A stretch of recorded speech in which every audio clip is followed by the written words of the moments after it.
مرتد ہو کے عیسائی ہو گئے۔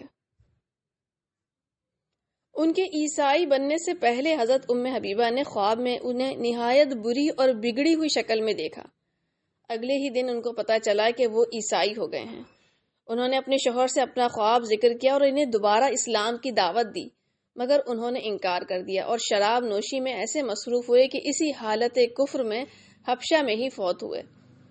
رسول اللہ صلی اللہ علیہ وسلم کے ساتھ اپنے نکاح کا واقعہ بیان کرتے ہوئے حضرت ام حبیبہ رضی اللہ تعالیٰ عنہ فرماتی ہیں کہ جب میرے شوہر عبید اللہ بن جحش کا انتقال ہوا تو میں نے خواب میں دیکھا کہ کوئی مجھے کہہ رہا ہے کہ اے ام المومنین، میں خواب میں ہی چونک گئی۔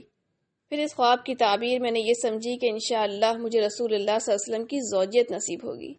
اس کے بعد جب میری عدت مکمل ہوئی تو شاہ حبشہ نجاشی کا ایک قاصد میرے گھر آیا، اور وہ ایک باندی تھی جس کا نام ابرہہ تھا۔ اس نے مجھے کہا